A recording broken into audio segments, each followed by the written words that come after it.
Good morning. তো দিনটা ছিল 29 তারিখ, ভোটের দিনকে। তো সকালবেলা উঠে ব্রেকফাস্টে আমি খেয়েছিলাম ডিম টোস্ট। ডিমের যে কোনো আইটেমই আমার ভালো লাগে। চিকেন আর ফিশটা আমি মোটামুটি খাই, বাট মাটন তো আমি খাই না। বাট ডিমের যে কোনো আইটেম আমার বেশ দারুণ লাগে। তারপরে আমি বেশ কিছুদিন আগে আমি মিশো থেকে একটা সানগ্লাসের কভার অর্ডার করেছিলাম।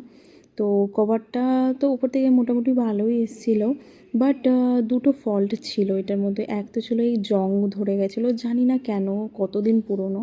আর ভেতরের স্পেসটা এতটাই কম ছিল যে কোনো সানগ্লাস রেখে আমি ভালোভাবে আটকাতেই পারছিলাম না। সেই জন্য আমি ডিসাইড করলাম যে না, এটা ফেরত দিয়ে দেবো। আর এর বদলে আমি অন্য সানগ্লাসের একটা কভার আমি কম্বো অর্ডার করেছিলাম। তো সেটা যখন ডেলিভার হবে তোমাদেরকে দেখাবো। তারপরে উইশকেয়ার থেকে চলে এসেছিলো আমার একটা পার্সেল। এর মধ্যে ছিল বডি লোশন আর বডি সানস্ক্রিন। আর বাবাই এই টেবিল ফ্যানটা কিনে এনেছিল, কারণ মার না গরমকালে ওই রান্নাঘরে কাজ করতে খুবই অসুবিধা হয়, সেই জন্য। পরে চলে গেছিলাম ভোট দিতে। ভোট দেওয়া কমপ্লিট হয়ে গেলে চলে এসেছিলাম বাড়ি। আর লাঞ্চে ছিল চিংড়ি বাটার, যেটা খেতে আমার তো বেশ ভালো লাগে। আর তারপরে ছিল আমুদি মাছের চচ্চড়ি। আমার মা না যে কোনো রান্নায় খুবই ভালো পারে, বাট মায়ের এই গুণটা আমি পাইনি, কারণ আমি কিছুই সেরকম রান্না করতে পারি না। ওই একটু আধটু ভাজাভুজি আর কি। তারপরে ছিল ভোলা মাছের ঝাল। এটার মধ্যে পোস্ত দিয়েও করেছিল, এত টেস্টি হয়েছিল, মানে তোমরা যদি না খাও তাহলে বুঝতে পারবে না। আর এখন তো খুবই ট্রেন্ডিংয়ে যাচ্ছে ডিটক্স ওয়াটার, সেজন্য আমিও ভাবলাম যে আমিও বানাই। তার জন্য আমি নিয়ে নিয়েছিলাম বিট, গাজর, আমলকি, হলুদ, শসা।